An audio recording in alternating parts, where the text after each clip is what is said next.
Today on People with Passion for Pets, we talk to Jen Robinson. Jen has turned her lifelong passion for pets into a canine healing business. She offers canine fitness and health coaching, as well as massage therapy.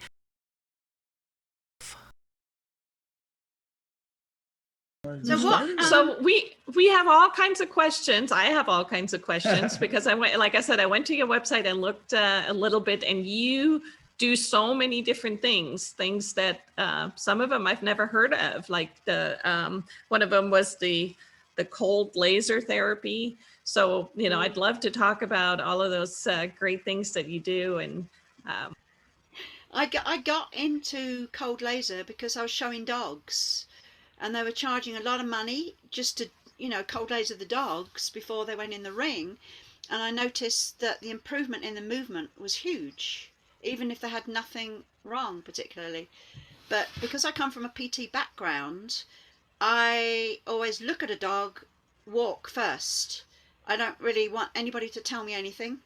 So I look at the dog move, and then I say to the owner, oh, has he had an injury, or is it on the left side? And they go, yeah, how did you, he hurt himself 8 months ago. Or they may say, yeah, he just done it last week, So it's always good to get confirmation of that. And then what we do is a scan on the dog that shows up areas of inflammation or pain. It's and then we do the photo biomodulation, which is cold laser therapy.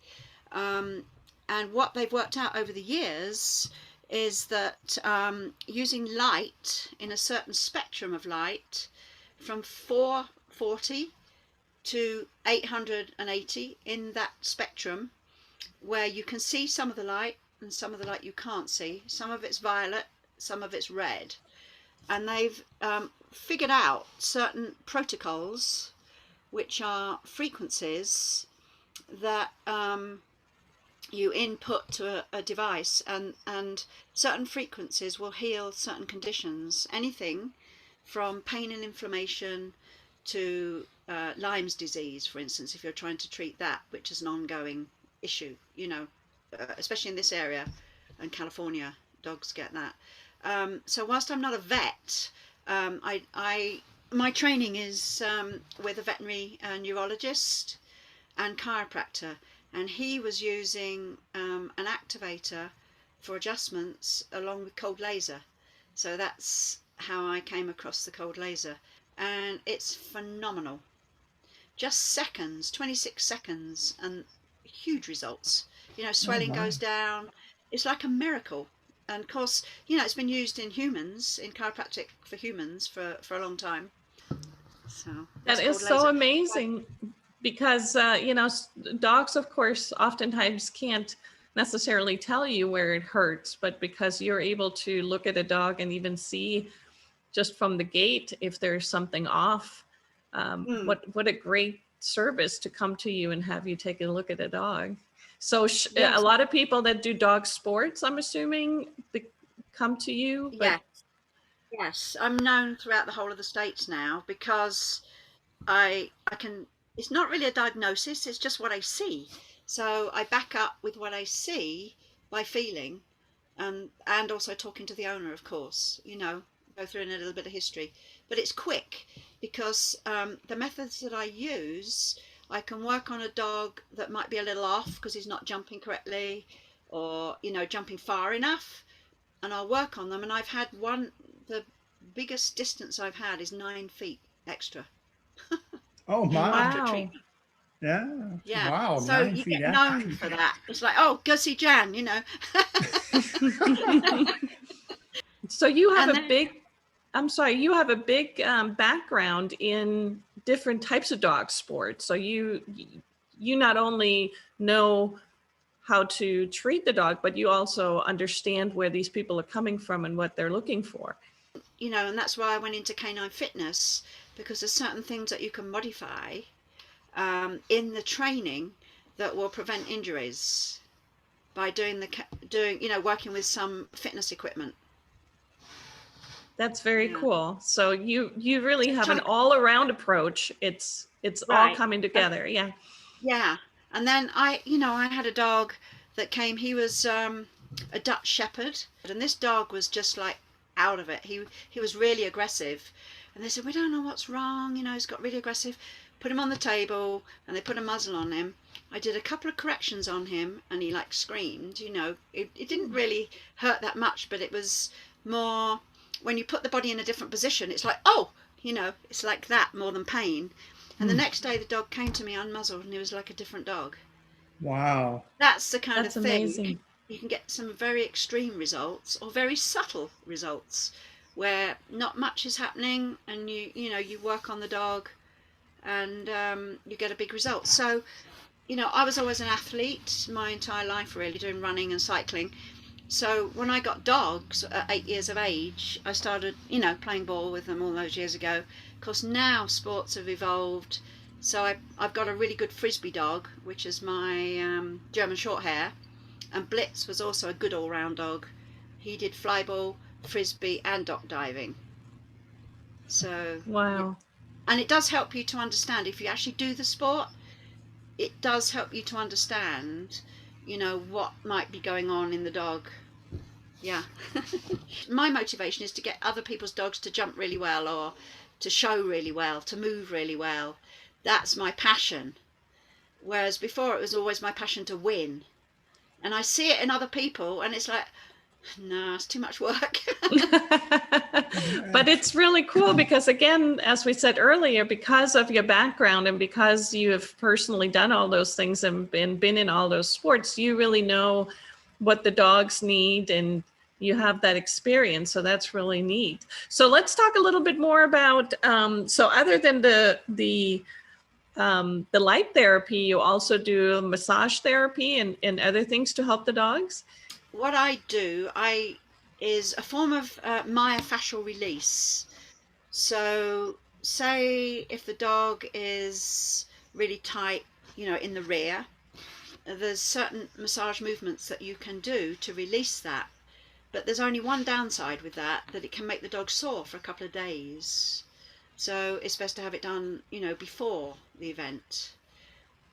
So what I learned was a method called the activator method of manipulation of myofascial release, and it's a little pop with a little instrument, and what that does is it will reset those spinal nerves as quick as that. It'll reduce any subluxation, which is where the disc is slightly moved, or maybe there's pressure on a nerve, and it'll release that pressure really fast, much faster than you can even do manually. And then, of course, it increases circulation and improves the nutritional uptake, through the whole of the dog's body. So in one treatment, the dog will just look different. I mean, I was working in Sacramento the year before. Last year was just like no year.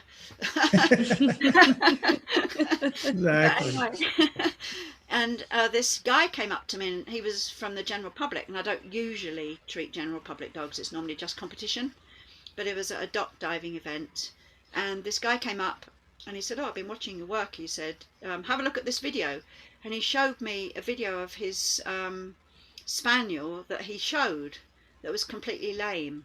Well, it had MRIs, they couldn't find anything wrong, and the vets couldn't do it. So I said, well, bring her along, and I'm not sure it'll do anything, but it's not going to harm, so we'll try, So I brought her for one treatment, and that dog walked off the table, and I have it on video, completely normal walk.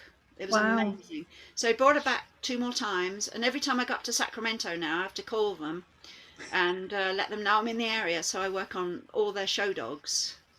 Yeah. Wow, that's neat. And he's an ENT surgeon. He says, well, I don't understand. He says, I understand my work, he said, but I don't understand how you could just do that and the dog can walk. I said, well, I don't know, but it works. So is that something that you can see other than the lame dog? I understand. So if you look at a normal dog, you had mentioned earlier that you can watch the way they walk. So when you see a dog walk, is that where you decide if they need the light therapy, if they need a massage, if they need a... Right, exactly. And I always do a cold laser because it will help to stabilize any treatment that I've done. because it will reduce inflammation really quickly. It cleans it out really fast, and also will reduce any pain. So so I guess basically the process, what I'm just trying to understand, that you do so many things. So someone would bring a dog to you, or you might watch a dog at a competition, and then you would take the dog, you would see him walk, and you would say he needs a type of therapy. So you would do a type of therapy, massage or whatever. And then after that, you would use the light therapy to chill out the muscle, or Yes, like just putting is that like putting an ice pack on him type thing? I'm just trying to make it so I can understand. It definitely calms everything down. Okay. And reduces pain. So, sometimes when you're working on a dog, you can aggravate Okay. the area, because inflammation is a good thing. But when it goes too much, that's not what you want. So the cold laser will help to stabilize everything. That's one And cold, it's basically, is it a high wattage? I'm just trying to understand what it is. It's not like just getting a flashlight, putting it on the dog. I mean, it's what is it? There's laser light that you can see, right? And they Okay. use lasers in rock concerts, and they use lasers everywhere now. I Okay. mean, that's a laser, but it has no healing effect. But the light spectrum will go from, all those colors, orange and red and yellow and all of that, into the violet spectrum. And that's when it's 405 nanometers, same thing. Okay. And that has the healing effect. And then you go up into the spectrum where it goes into the reds, and then it goes so you can't see it. Nutrition is pretty important. Okay. And getting the right supplements for your dogs, things like that. Well, let's talk about that a little bit. I know that for showing you absolutely understand nutrition. I learned the hard way when I was selling dogs and training protection dogs, that the look of the dog really meant a big deal. And I didn't understand that until I actually had a nutritionist tell me that I need to change my dog food from sawdust to real food. Yeah. Yeah. And it was amazing, because the results that I saw, no one could ever convince me that a good dog food is not important. Yeah. And I think some dried is okay, and some dogs do better on dried. Say if they have a kidney issue, you can't really give them raw food because it's too much for their system. So I'm not anti-kibble at all. I think it just has to be the right diet for the dog. You know what I mean? But I prefer raw. So does it take a while to move a dog from one food to another? What would no? No, not at all. I've never done that. Even with dried food, I just change it. And that's kind of what we figure, is that if you're going from, I get very explicit here, but if you go from garbage food to quality food, do it now, Yeah. So, Yeah. you can't go bad with eating good food.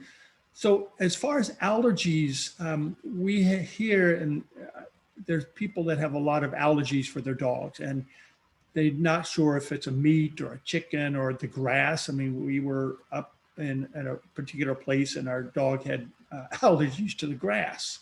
Yeah. And is there a way that people could say, okay, they've gone to the vet says, yes, they have an allergy. What do you find that you've run across that, okay, I have an allergy, but I'm not sure exactly what it is? Is there a process that someone could go for and say, maybe I could try meat or chicken or raw or vegetables? Yeah, definitely.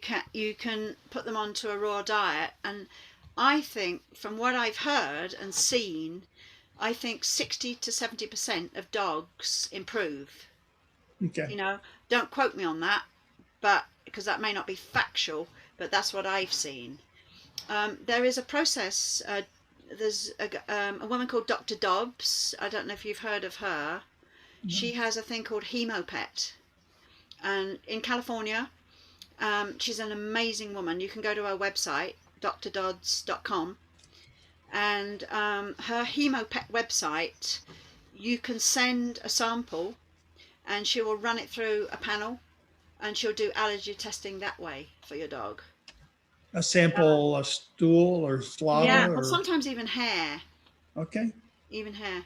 But I'm not sure what she's doing right now, but she has a large veterinary practice in California, and you can go up and read all her stuff. She publishes a newsletter almost every week on all of this. Awesome. I mean, she is really into homeopathics and, you know, raw food, and homeopathics are also very, very useful for allergies. Okay, so if somebody wanted to just switch over to raw, if they know they have an allergy, they could try raw, and it's not going to hurt the dog. I mean, it's either going to help or it won't do anything. It'll just be a better nutrition. Yeah, unless they have an organ issue, you know, like kidney especially, Okay, because it's high protein. So that's the only reason that you would not want to put them on total raw. gotcha. You know, Okay. but they'd have to discuss that with their vet. A lot of vets are anti-raw for whatever reason, I don't know, and then they're getting more on board because the public are educating them. The other thing that I didn't mention that is another very important piece of how can I say, fitness for the dog is the thermoplate. I don't know whether you've heard of that. It's No, vibration. please.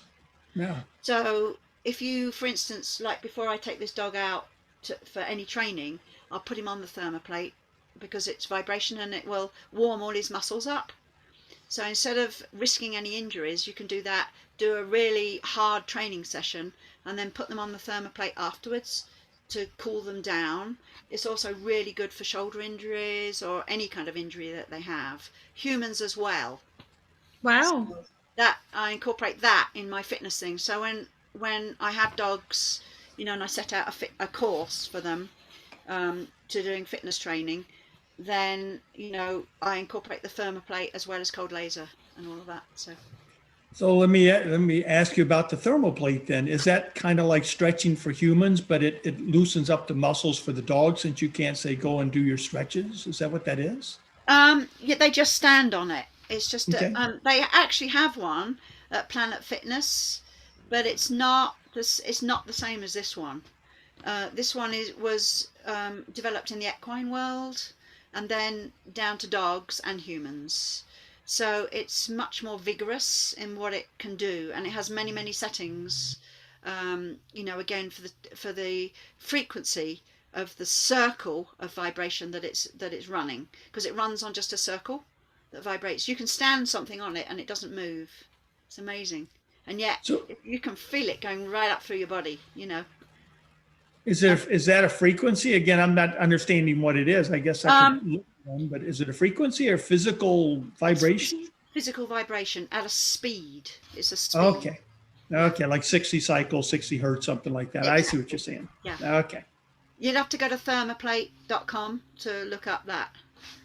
Okay, no, that's good. I was just trying to Yeah. figure out what that is. They put horses on it, you know, after they've been doing their show jumping and training, and the horse will just stand on that and it just totally cools them down. So it saves the trainers a lot of time because they don't have to spend, you know, the next hour just walking the horse out. That's right. And the same with greyhound racing, you know, because I work at the whippet races, so we'll bring a thermoplate along so that we can put them on that before they race and then put them on it after. Well, I think the thing about it is they all work together, you know, and you don't have to have all of those things, but, you know, having those things makes quite a complete treatment, whether you're doing fitness or training or doing the sport itself, you know. Yeah, I really like that. And I think that's a great approach. It's a wholesome approach that starts with the right type of food, nutrition. It goes all the way through training, mental stimulation, and then it looks at the body and makes sure that the body is healthy and also can recover from injuries. Wow, that's talk about a complete approach. Yeah. Hi Right, there she there. is. Look, and he's amazing. He's 2 years old. He never has to be on the leash. He's a phenomenal dog. Phenomenal. And he's not like the other pinchers that I know, you know, the pointers that I know. You know, they say they're very unpredictable and don't do things, but ooh, he's good. He's a good boy, aren't you? Look, can you see? Can you see? Can you see? What's his name? Baron. Baron. Oh. Yeah, the Red Baron. So my love of dogs right from tiny you know, and 8 years of age, I started training dogs. You know, and my my mother always said when I left home, none of the dogs ever got trained, because I was one that always did it.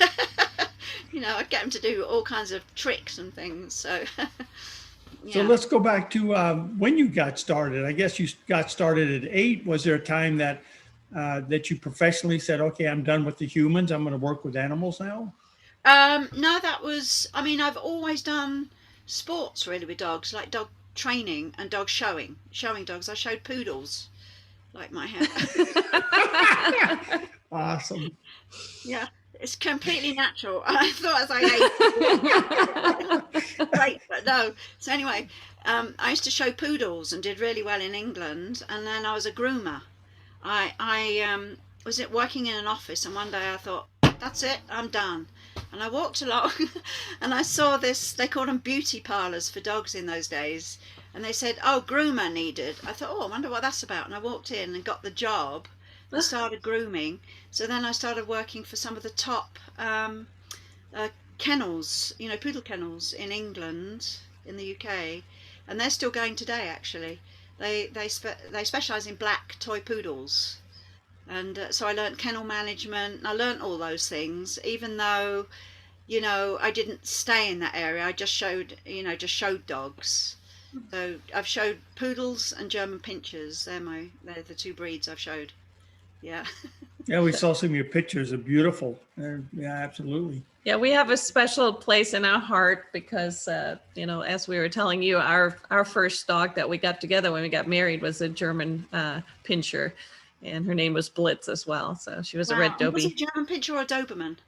Doberman, yeah. Doberman, yeah. She's a sweetheart. Yeah. Yeah, the Germans are a very different temperament to the Dobies. And because they're really just farm dogs. And they're smaller. And their conformation is totally different. And, you know, they're little, very independent dogs. They're not like Dobies. But they're a challenge, you know, because... especially for training, because you get them out one day and you think, oh, okay. And then the next day you get them out and it's like, well, who do I have today? You know, they really are, you know, if you want to broaden your training, try training a German pinscher. Interesting. So in Southern Ireland, I used to do, in fact, I won Handler of the Year there for working trials, which is tracking a 25-yard search square with 4 articles in it, and that can be anything from a piece of twine to a horseshoe. And then you do a send away, which is the dog runs to distance wherever the judge tells you to go, and then redirects the dog, asks you to redirect the dog across the field. So that could be like a triangle shape, and then, you know, come back to you. It could be anything, you don't know. And the tracks are, you don't know what the tracks are going to be. They're 1,000 yards, but you could have a Christmas tree type legs of 25 feet, you know. So oh my, it's quite hard. And you have to qualify in an open trial, 3 of them, and win those before you can compete in a championship trial. And then you have to win 3 of those to become a working trials champion dog. And there's over 100 in the class, so the trials go on all week in the UK. Wow. Yeah.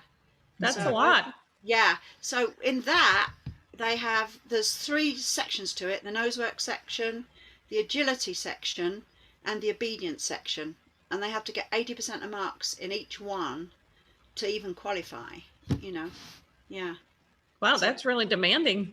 Yeah. That's awesome. And they have to do the track, which means they have to get 3 articles on the track to be able to go and compete in the, you know, the rest of it, the agility, the obedience, and the send away, you know, all of that. So, yeah. So the send away would be absolutely amazing. Absolutely. Yeah, I was lucky because I trained with some of the top trainers. John Rogerson, he's written a lot of books, and he used to come over to the States. And I used to compete in trials with him. And one time, I was in a trial with him, and I won on half a mark. They never let me forget that. Wow. Yeah, because you get marks for each thing. Wow, that's great. And then you said you also showed at Westminster?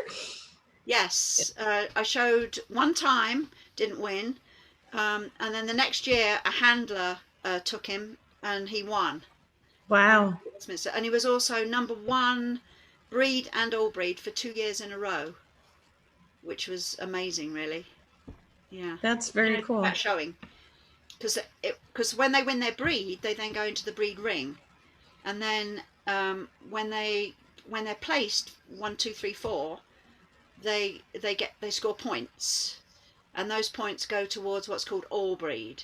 So Ty was a #1 breed dog and all breed dog for 2 years in a row. So that was pretty cool, and I showed him for most of it. Wow. I That is showed pretty him impressive. He was a silver grand champion, and then the handler took him to a gold. Yeah. That's pretty amazing. That's a lot of work. So Jan, where can people find you? You have a website? I have a website, and that's where people find me, but usually at events. Okay. And your website is FitWOOF.com. Mm-hmm. And we'll make sure that there's a link for the viewers in the description below the video. There'll be a link to your website so that people can find you and look even more into what you do. There's a lot of great information on your website. Thank you. Yeah. It's easier to write it than say it, I think, for me. Well, You know, you have such a huge background. I mean, there's all your titles take up half the page. That's Yeah, absolutely yeah. amazing. In fact, my goal, and I would need other people to do it because I always worked on my own, is to start a canine gym in Phoenix. And what a kinda great old. thing that would be here for Phoenix when there are so many months out of the year where you really can't get your dog out and Right. and get them the exercise that he Yeah. needs. That's something very needed here. It's very, very needed. Yeah, That's awesome. Yeah. That's so neat. Well, thank you so much for talking to us today. This is such a delightful interview. We learned so much. All right, Thank you guys. again so much. You're welcome. Talk to you later. Yeah. Hey, bye now. Bye, Jan. Bye. Thank you for watching today. I hope you enjoyed the information. And until next time, keep your paws on the road.